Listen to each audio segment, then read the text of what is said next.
On va recommencer, hein, voilà, comme ça sera bien. Je fais des phrases trop compliquées, du coup j'arrive pas à les dire. Bonjour. C'est moi Orson Welles. J'aime pas trop les voleurs et les fils de pute.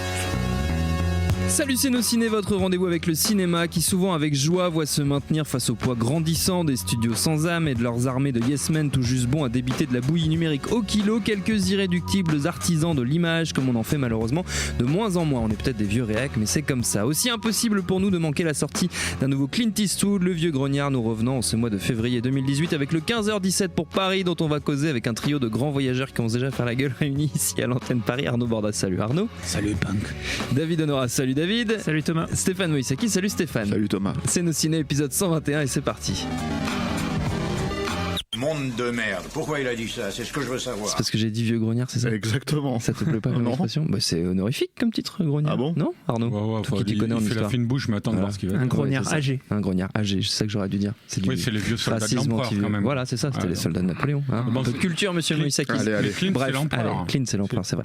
Le 15h17 pour Paris nous raconte donc une histoire vraie, récente, à savoir l'attaque du Thalys à l'été 2015, attentat raté car l'assaillant fut désarmé, maîtrisé par les passagers, dont un trio d'Américains, 3 amis, Spencer, Anthony et Alec, en plein trip à travers l'Europe. 2 d'entre eux sont militaires, ça a sans doute aidé un petit peu. C'est leur histoire, celle de leur amitié aussi, que nous raconte le film. La particularité première de la chose étant que les 3 héros sont interprétés par eux-mêmes. Ce sont les véritables Spencer, Anthony et Alec qui, pour Eastwood, revivent cet instant déterminant de leur vie.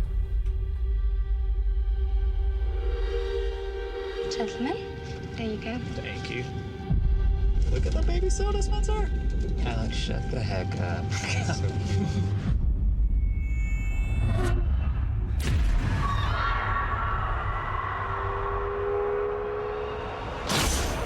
Hélas, 3 fois hélas, malgré tout l'amour que personnellement je porte à Clint, pour moi le film fut une épreuve, un désastre du début à la fin, exception faite peut-être des 10 petites minutes de l'assaut qui arrivent très très tard, après d'interminables séquences sur leur vie et leurs vacances. Alors si vous aimez les gros comptes touristes qui vont en boîte et passent leur temps à faire des selfies, vous allez être gâtés. Moi j'ai eu la sensation d'être contraint de passer un week-end d'intégration avec des étudiants en école de commerce. Mais je vais laisser mes petits camarades nous dire comment eux ont vécu la chose. Qui commence? Arnaud.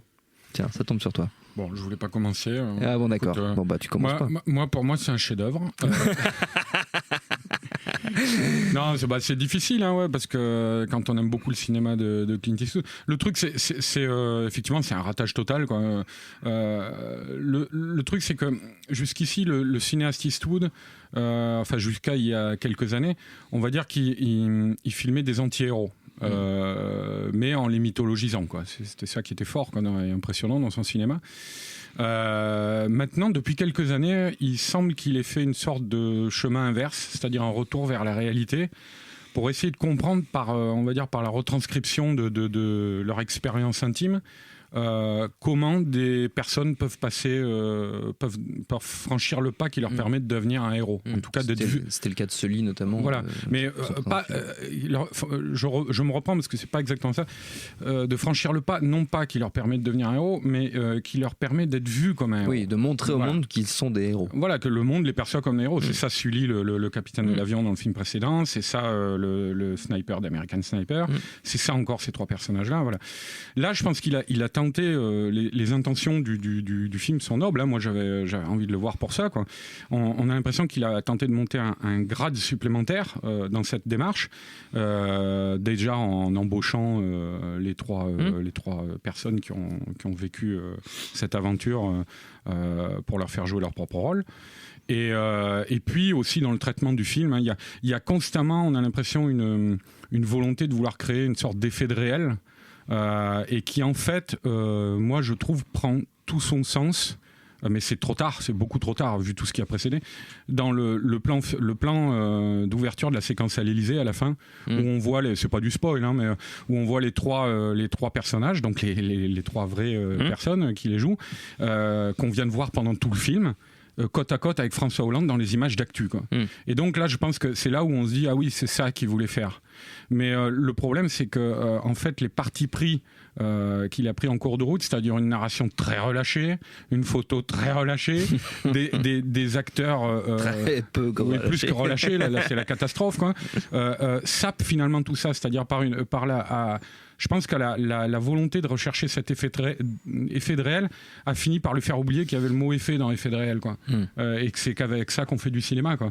Donc voilà, quand on arrive à ce plan-là, on se dit c'est bien dommage, parce que oui, ça aurait pu être intéressant, mais s'il avait essayé de faire du cinéma, et ce que c'est clairement pas. Et ce qu'il avait fait, par contre, moi je trouve sur Sully dans une moindre mesure, mais surtout sur American Sniper. Donc voilà, c'est un bon gros gadin, quoi. David, je crois que tu es moins dur qu'Arnaud et moi. En fait, je suis d'accord avec certains aspects de ce que vous avez dit. Moi, je trouve que c'est un film, effectivement, sur lequel on n'attend pas, on s'attend pas Clint Eastwood faire ce genre de choses.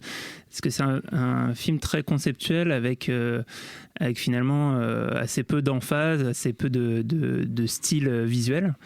Et en fait, c'est un film qui en même temps s'inscrit plutôt bien dans les thématiques qu'il a développées sur la fin de sa filmographie, et une sorte d'obsession autour du concept de héros. Et là, on est sur un film très, très conceptuel, presque méta, sur la question de qu'est-ce que c'est un héros, et peut-être même qu'est-ce que c'est un héros américain. Et pour moi, en fait, je me suis pas ennuyé pendant le film, parce que c'est un film qui m'a fait réfléchir, qui m'a fait me poser pas mal de questions, et qui est, du coup, je trouve, un film un peu cérébral, un peu conceptuel, qui manque du coup de cinéma. Mais il y a pas mal d'éléments du coup que je trouve intéressants, notamment donc en fait un peu comme pour Sully, en fait le nœud du film dure très peu de temps. Du coup, il faut pour pouvoir durer un film revenir en arrière, faire des flashbacks et raconter un peu le contexte, etc. Et là, on revient énormément en arrière, puisqu'on voit l'enfance des héros qui se connaissent depuis l'enfance, qui ont eu des trajectoires distinctes, etc. Et il y a un certain nombre d'éléments qui participent à ce conditionnement, c'est-à-dire ce qu'on se demande, c'est comment on devient un héros, en fait. Comment à un moment on va passer le pas et faire quelque chose d'incroyable qui va sauver des vies. Et il y a ce double mouvement qui est d'une part raconter l'héroïsme, et en même temps, d'autre part, et c'est peut-être, je pense, qui a été cherché dans l'effort de réalisme, banaliser cet héroïsme. En fait, dire que l'héroïsme est à la portée de tout le monde. Et il y a un truc, dans une des toutes premières séquences à l'école, dans le décor de la salle de classe, il y a un poster que doivent faire les enfants avec marqué Hero of the Week. Donc il y a des trucs comme ça qui semblent être très ancrés dans la culture oui, il y a souvent des affiches, on voit dans le collège, je sais plus, il y a marqué Great Habits make Great Leaders. Voilà, le drapeau américain est décliné de plein de manière enfantine, etc. Et très et célébré. Les autocollants de la NRA. Voilà. Dans la chambre du gamin. Et puis il y a même des trucs méta. Dans la chambre du gamin, il a deux posters de films. Il a un poster de Full Metal Jacket et un poster de Lettres d'Iwo Jima. Donc c'est le mec qui est fan de Clint Eastwood. donc voilà. Donc il y a dans le projet, il y a ce truc que je trouve assez unique et très intéressant, en tout cas sur le papier, de faire jouer aux vrais protagonistes leur propre rôle. Moi je trouve pas, ça m'a pas choqué. En fait, je trouve que qui s'intègre dans l'esthétique globale du film, qui est tout le monde joue mal. Non, mais en fait, je trouve pas qu'il joue mal. En fait, je trouve que et c'est pour ça. Moi, je sais plus si on le disait hors antenne ou pendant l'émission, sur quand Clint est en France, il a envie de faire du cinéma français. On le disait hors antenne. Moi qui ne rejette pas le cinéma français, je comprends cette esthétique, et je trouve pas que c'est mal joué, en fait. Enfin, je trouve que c'est une manière de jouer qui est pas forcément mauvaise et qui ici fonctionne. Le problème, moi, j'aimerais savoir, c'est quoi les règles exactement là-dedans? Qui joue son propre rôle et qui ne le joue pas, en fait? Pourquoi on choisit de dire, voilà, ces trois personnages-là, on va les faire jouer leur propre rôle, quoi? Et pourquoi les mères de famille, c'est pas elles, quoi, par exemple? Tu vois, ça fait partie. Alors qu'on les voit à la fin, si j'ai bien compris. Non, puisque c'est encore les actrices. Ouais, mais il y a pas les deux. J'avais l'impression que c'était suggéré qu'il y avait les deux. T'as que Hollande quand il fait son discours avec les soldats qui est une vraie image d'actu, mais après t'as des plans de coupe sur l'assistance, et là forcément t'as les actrices. Et là où on voit le la doublure de Hollande, c'est Guy Marchand en fait, Ouais, voilà. visiblement. Il y a un problème. Patrick Braoudet, je crois. Il y a un problème de taille. Patrick Braoudet, mais alors, il faudra vérifier ça, quand même, mais au générique, apparemment Non, c'est Braoudet Patrick a joué le rôle de Hollande dans plusieurs téléfilms, mais c'est encore Braoudet là. Il me semblait il est qu'il ok, le faisait pour la deuxième fois, faudra vérifier. Bah, du coup, en fait, cette séquence, expliquerait le problème de juste taille. pour en parler 2 minutes de Vas-y. cette séquence, donc à la fin, du film, ils sont intégrés, en fait, il utilise à la fois les vraies images des vrais acteurs pendant le discours d'Hollande, plus des plans qui ont été retournés pour faire des contre-champs sur la famille, etc., plus des plans sur le perron de l'Élysée, etc. Et la scène fonctionne pas du tout pour 2 raisons. D'abord, il y a des régimes d'images différents, c'est pas la même qualité, donc on voit... Oui, ça, on sait que c'est la télé, enfin, mais, je veux dire... mais du coup, je veux dire, il aurait pu trouver des idées de mise en scène qui auraient fait disparaître ça. Et le truc, effectivement, c'est la doublure de dos ne ressemble pas du tout à Hollande, donc du coup, à chaque fois, il y a un truc qui choque, quoi. Moi, je suis d'accord avec le concept du film, c'est-à-dire et c'était ce qui m'intéressait aussi, hein, le fait qu'il aille chercher ces acteurs-là, comment dire, pour jouer leur propre rôle, enfin ces non-acteurs pour jouer leur propre rôle, à condition de réussir le truc, parce que le problème en fait la qualité d'Eastwood de manière générale s'avère être un problème ici. C'est que c'est quelqu'un qui est très réactif, qui fait les films très vite, qui est toujours under budget, qui est dans le no bullshit en fait total, c'est-à-dire en gros on va pas tergiverser 50 ans, voilà. Et là le problème c'est que on a l'impression littéralement que tout le film a été fait trop vite. C'est-à-dire que quand tu prends des acteurs qui sont pas des acteurs quoi, qui savent pas jouer, manifestement ne savent pas jouer, et que tu leur fais faire que 3 prises. Bah, tu te retrouves comme un con au montage, hein, parce que là, en l'occurrence, c'est un problème.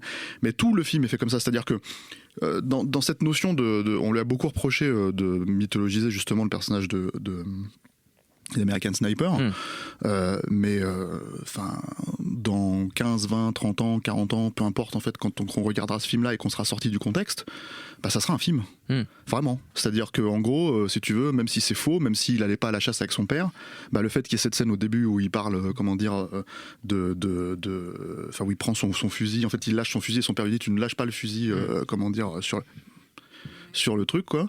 À la fin en fait en gros si tu veux ça a une résonance quand il le laisse sur le champ de bataille quoi. Ça a un sens cinématographiquement parlant. Voilà. Donc du coup le problème si tu veux c'est que là en fait en gros ils sont amis, mais les connexions elles sont vagues. Oui ils vont faire la fête ensemble, mais les connexions elles sont vagues. Oui l'autre il se retourne en Allemagne, il retrouve sa copine, mais ça sert à rien, ça débouche rien. Et toutes les scènes sont comme ça, c'est-à-dire que toutes les scènes, même le moment en fait où on te présente les gamins au début comme des personnages turbulents, tu te dis ça va avoir une connexion avec le fait de prendre un risque, d'être autonome, d'y aller en fait dans la scène finale. Non, pas du tout, jamais.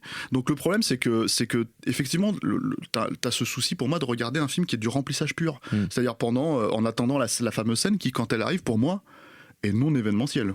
C'est-à-dire que en gros, déjà elle se concentre vraiment sur un personnage, et sur le parcours d'un personnage. C'est le seul en fait auquel il offre un tout petit peu un parcours, voilà, qui est pareil, enfin qui est quand même. Après ça, c'est question de jugement personnel. Question de jugement personnel, c'est pas un très bon acteur et c'est pas un personnage, enfin c'est pas un type très charismatique, moi je trouve.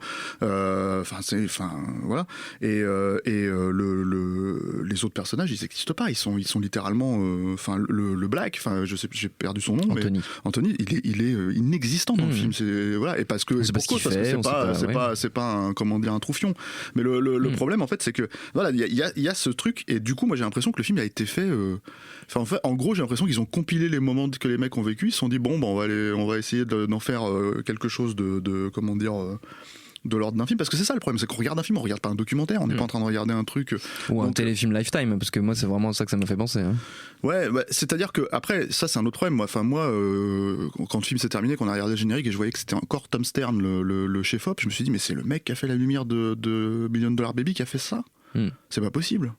J'ai l'impression que tout le monde a fait ce film en 4e vitesse quoi. C'est-à-dire écrit le film en 4e vitesse sans comment dire, coller les morceaux ensemble, shooter le film super vite, parce qu'on sait qu'il a été tourné là en août-septembre, et balancer dans les trucs. Et alors le film n'a pas été montré à la plupart de la presse. On suspectait des problématiques, comment dire, liées au fait que ça pouvait être un film patriote, etc. Ce qui était problématique en France sur ce sujet. qui est encore un peu chaud. C'est peut-être plutôt lié à la qualité intrinsèque. Mais du moi, film, je pense que c'est ça, parce que c'est pas possible, quoi. C'est-à-dire que pour moi, et je suis un énorme fan de Clint Eastwood. J'ai quasiment tous ses films à la maison. Je peux te défendre, contrairement à David Honora, au-delà sur certains points, tu vois, pas tout, mais sur certains points. Je peux te défendre des films que beaucoup de gens détestent, enfin trouvent mauvais, et moi je les trouve excellents. Ça, c'est indéfendable. Enfin, vraiment, j'ai vraiment beaucoup de mal à défendre ça. Pour moi, c'est son pire film. Et il en a pas fait 50 des mauvais films, quoi. Il en a fait 3 peut-être, mais celui-là, c'est le pire des 3. Et c'est un crève-cœur, en fait, quand tu vois ça, parce que tu te dis, il y a un problème dans la façon d'aborder tout simplement cette approche, effectivement, comme disait Arnaud, cette idée de ramener le réel dans son cinéma. Et il n'est pas fait pour ça.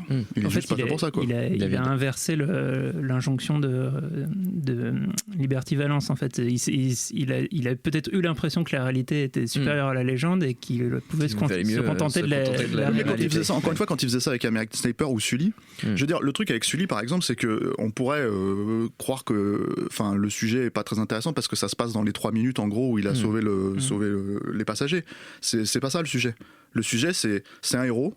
C'est évident, il a sauvé tout le monde et on le fait chier. La bureaucratie le fait chier. Ouais. Donc le truc, c'est que c'est ça qui est intéressant, le sujet. C'est pourquoi en fait on peut pas te laisser faire ça. Là, t'as même pas un concept, t'as même pas une thématique comme ça en fait. Pour moi, le sujet là, c'est ces types ont été des héros et pourtant c'est des gens lambda, quoi. Enfin, c'est ça qui l'intéresse, c'est de montrer. Parce que c'est quand même des militaires, quoi. Tu vois, donc. Oui, mais des militaires un peu ratés, un mec qui même ses potes pensaient qu'il n'en serait jamais capable. Enfin, il y a quand même un truc là-dessus qui est et finalement il y a même un mec dans le film qui est presque traité comme un figurant alors que c'est aussi un héros, le mec qui arrache l'arme du terroriste et qui se fait tirer dans le dos. Il y a un truc là-dessus qui est qui dit que à un moment donné, n'importe qui peut faire quelque chose. Sauf que c'est fait effectivement avec un refus du cinéma, entre guillemets. Arnaud. Le problème, c'est que, tu disais tout à l'heure une approche conceptuelle, mais le problème, c'est que ça ne reste que ça, quoi. C'est juste du concept. Et ça, Eastwood, il nous avait pas habitués à ça, quoi. Ah, pas du tout. C'est-à-dire, le concept, c'est bien, mais c'est le point de départ, le concept. Si tu l'incarnes pas à l'écran par des véritables idées, ça fonctionne pas, tu vois, s'il n'y a pas une vraie construction, une vraie dramaturgie. Et le truc, moi, pour moi, la marque de fabrique d'Eastwood aussi, c'est que c'est un grand cinéaste de l'ambiguïté, quoi, du trouble. Et là, il n'y a rien, à aucun moment. Il y a peut-être juste une petite remise en question, là, rapido, quand ils font les touristes en Allemagne, où il y a un guide qui leur fait comprendre que c'est les Russes qui ont libéré Berlin, pas les Américains. Il leur dit, bah oui, les Américains, ils sont pas toujours là pour combattre le mal, quoi. C'est pas toujours eux, quoi. Et voilà, c'est peut-être le seul petit truc, mais on a presque l'impression. Et le mec chante Springtime for Éclair, justement. C'est très très gênant. On a l'impression que c'est juste pour se dédouaner, se défausser, quoi, du reste du film. Parce que, moi, il m'a rarement habitué à être, même des films que j'aime pas, comme le récent J. Edgar, c'est pas monolithique comme ça, quoi. Là, il y a aucune porte de sortie pour le spectateur, quoi. Il y a un problème de fabrication. Il y a un vrai problème de fabrication. Oui, je pense que c'est ça qui rattrape le film, effectivement. On est dans les plans où ils sont en train de se balader à Rome et tout ça, c'est gênant. C'est quand même des décors magnifiques et c'est filmé, mais comme. Oui, et puis s'il passe rien, quoi. C'est-à-dire. Ils font des selfies. Voilà, mais s'il passe pas plus que quand j'ai cru que j'allais sortir de la salle au bout du 18e. Ils mangent des glaces. Il ne se passe rien de plus, mon bon Thomas, que quand tu es toi et ta famille en train de balancer des pièces dans la fontaine, tu vois. Voilà, donc c'est un peu problématique. Et ils ont des perches à selfie. C'est cool. Voilà, avant de se quitter, les amis, comme d'habitude, on prend 2-3 minutes pour faire une petite tournée de recommandations. Alors, on peut rester chez Eastwood, on l'a déjà fait, donc vous n'êtes pas obligés, parce qu'on a déjà fait des émissions sur Clint Eastwood. On a déjà fait aussi des émissions sur les films de train, parce qu'on avait fait on en parlait avec David avant l'émission, on avait fait le dernier train pour Busan, on avait déjà fait quelques recos films de train, donc attention à pas faire avait recommandé Piège à grande vitesse. doublons, évidemment. Stéphane avait recommandé Piège à grande vitesse. Qui veut commencer Ça me fait mal au cul de le dire, mais t'es un meilleur film que 15h17 pour Paris. Je te crois, c'est faut le faire quand même. Hein. Stéphane, c'est quoi ta reco? Il faut une reco. Alors, bah oui, je suis sûr que j'avais déjà fait cette reco. 121e épisode. Non, mais je suis sûr que j'avais déjà fait cette reco, mais je vais la refaire pour Clint Eastwood parce qu'il faut que les gens sachent. Pell Rider. Que mon Clint Eastwood préféré, même si c'est pas le meilleur, hein, objectivement, hein, on sait bien que Impitoyable c'est bien meilleur que ça, c'est pas le problème. Mon Clint Eastwood préféré, c'est L'épreuve de force. Donc je l'avais peut-être fait, hein, je sais plus. Il me semble que tu l'as déjà fait. C'est pas grave, je le répète. C'est pas grave. Dis-le. Avec formidable Clint Eastwood qui joue le formidable Ben Shockley, qui est un vrai personnage borderline et ambigu pour le coup là. Ambigu puis un raté en fait qui réussit son affaire et qui trompe son monde à la fin quoi. Avec pour moi c'est un des. On dit souvent que Les Dents de la Mer c'est l'entrée du blockbuster à Hollywood vraiment en fait c'est ce film là. Mais ça c'est des questions on va dire entre guillemets de gros sous. Ouais, de ce que ça rapportait en fait. En termes de production. Voilà, en termes de box-office vraiment quoi. Mais à l'époque il y avait par exemple des films comme La Tour Infernale, ce genre de choses. Et je trouve que comment il s'appelle L'épreuve de force, il préfigure un petit peu le cinéma des années 80 aussi parce que mais le cinéma des années 80 parce qu'en fait en gros les mecs ils mettaient de la thune dans enfin tu vois c'est limite du Joel Silver, les mecs ils ont balancé $1 million dans la scène finale. Quand le bus rentre dans Phoenix et se fait défoncer par des milliers de douilles en fait, des milliers de balles ils ont balancé $1 million dans cette scène. Donc moi je me dis bon, quand on est prêt à lâcher autant d'argent pour une scène comme ça, c'est que voilà quoi. Non, L'épreuve de force c'est formidable et c'est hyper drôle, hyper rythmé. C'est un vrai film d'action. Moi je trouve c'est un film des années 70 évidemment, mais c'est un vrai film d'action qui tient complètement la barre aujourd'hui et qui est formidable quoi. David. Moi du coup je suis emmerdé par ces histoires de films de train où je me souviens plus ce que j'avais recommandé et du coup en film de train c'était peut-être ça que j'avais déjà recommandé. Je recommande Unstoppable de Tony Scott qui est il me semble que c'était ça que tu avais recommandé. En disant ça en plus j'ai l'impression que j'ai la sorte de double recommandation a aussi parlé de Runaway Train dont j'avais aussi dû parler. Enfin bref, bon, vous voyez ces deux films. Mais dis-nous pourquoi, parce qu'il y a des gens qui n'ont pas écouté l'épisode sur le dernier Train pour Busan. Unstoppable, c'est le dernier film de Tony Scott. Oui, c'est son dernier. Et donc, voilà, le pitch est assez simple. C'est un énorme train qu'on n'arrive pas à arrêter. Et donc, tout le sujet du film va être de trouver comment réussir à le ralentir et l'arrêter avant qu'il aille s'exploser au milieu d'une ville. Et c'est un film avec énormément d'idées de mise en scène sur la manière. En fait, filmer un train, ça nous rajeunit pas, mais déjà l'arrivée en train l'arrivée du train en gare de La Ciotat. Que tu as vu à l'époque, que tu as découvert à l'époque. J'étais dans la salle avec tout le monde. C'est ça. Non, mais on s'était déjà rendu compte à l'époque que c'était très cool de filmer des trains. Et du coup, dans Unstoppable, il y a une manière de rendre la masse de métal lancé à grande vitesse qui est hyper prenante, hyper impressionnante, qui je trouve fonctionnait très bien au cinéma. Je l'ai revu depuis sur une télé, ça tient quand même la route ou les rails. Oh, excellent. Et Runaway Train, en fait Unstoppable pourrait presque être une sorte de remake déguisé de Runaway Train où il y a eu en plus une intrigue d'évasion et puis une sorte de combat à l'intérieur du train en plus de ça. C'est pas filmé pareil. Hein. Et c'est pas filmé pareil. Ouais, mais tu trouves que c'est moins bien filmé ? Ah non, les deux sont très bien filmés, mais c'est filmé différemment. Complètement. C'est pas le même style, ouais. Et donc voilà, donc les deux valent le coup d'être vus. Ça peut être un double programme. Très bien, c'est beau. Arnaud. Bon, moi, pas un film de train, parce que je trouve pas que le Clint Eastwood soit vraiment un film de train. Hein. Non, c'est un film de faux plan au drone. On aurait pu le croire, mais c'est pas le cas. Ouais. Donc, non, moi, je vais recommander American Sniper, qui est pour moi le dernier grand chef-d'œuvre d'Eastwood, quoi.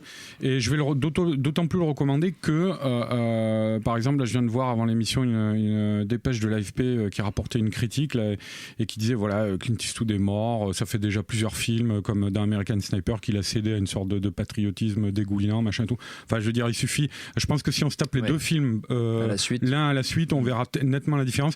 Toute la réflexion qu'il y a justement sur le héros. Alors peut-être que les gens, enfin certains spectateurs auraient préféré qu'au moment où il a une femme dans son viseur, il baisse le fusil et puis qu'il dise peace, mais ça n'avait plus rien à voir avec le personnage. Oui. Et surtout, voilà, Clint Eastwood, il a il a les couilles de montrer cette scène et forcément par rapport au final du film de montrer ce que c'est comment on peut voir un héros aujourd'hui, quoi, et un type qui a tué 300 personnes sur le champ de bataille. Oui. Il y a un questionnement qui n'est pas revendiqué dans le film mais qui s'inscrit en creux justement par les procédés cinématographiques qu'il utilise, l'iconisation du personnage, tout ça, et l'ambiguïté elle est encore là aussi, quoi. Et c'est un film qui, moi, c'est pour ça que 15h17 m'intéressait, le 15h17 pour Paris, parce que c'est un film qui se termine sur une scène de réalité où on voit le cercueil du sniper passer sur l'autoroute comme ça, là, avec tous les gens sur les bords de la route qui l'applaudissent, tout ça, et qui sont des images réelles, c'est des vraies images d'infos, d'actualité, quoi. Et du coup je me disais oui, il part vers ça, il a envie de faire ça, donc je me disais quelque part 15h17 c'est logique qu'il fasse ça après, quoi, avec les vrais personnages qui jouent leur propre rôle, tout ça.